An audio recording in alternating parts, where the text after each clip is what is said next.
famous voice to an abrupt stop. That song was definitely not one of her favourites.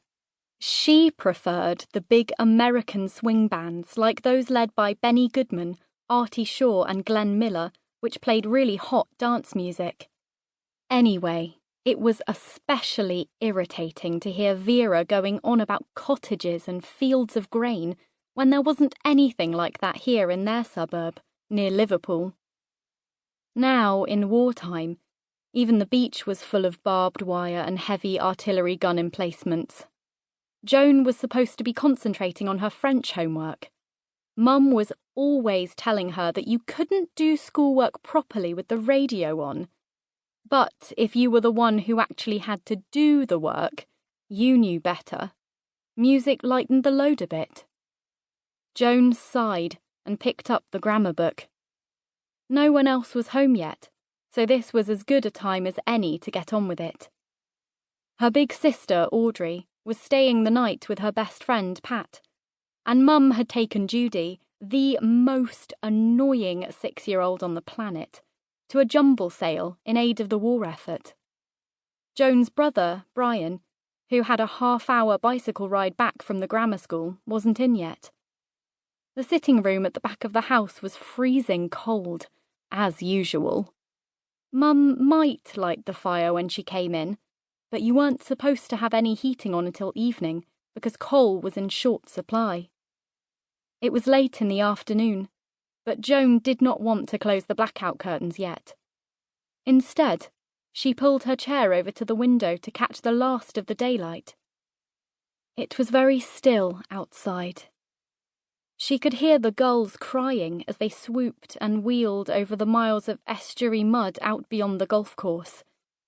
It was a sad, insistent sound, like someone calling and never being answered. Joan's attention wandered.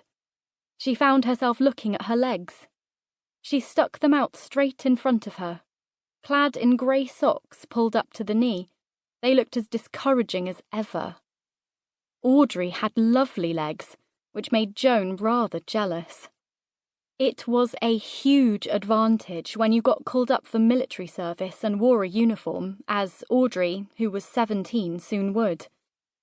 Audrey wanted to join the Women's Royal Naval Service, WRNS, because they wore those nifty double-breasted jackets with gold buttons, black stockings, and jaunty sailor hats. Brian wanted to go into the Royal Navy too, when he was called up, although that wouldn't be for 2 more years. Mum, of course, was dead set against it. She said the war would be over by then anyway, but if he had to go, he should opt for something that offered a safe desk job, ordnance or something like that. Their dad had been a sailor, a wireless operator on a merchant navy oil tanker, and had travelled to and fro across the Atlantic to Canada and America. Sparks, everyone had called him. Sparky by name, sparky by nature, Mum used to say. She had often grumbled about him always coming and going, leaving the hard, boring job of looking after everything at home to her, and she had hated the permanent suitcase in the hall. But Joan could remember how there was always a bit of a party atmosphere when their dad was around. He made them all laugh, gave her rides on his back, and brought presents back for her, often things you couldn't buy in England.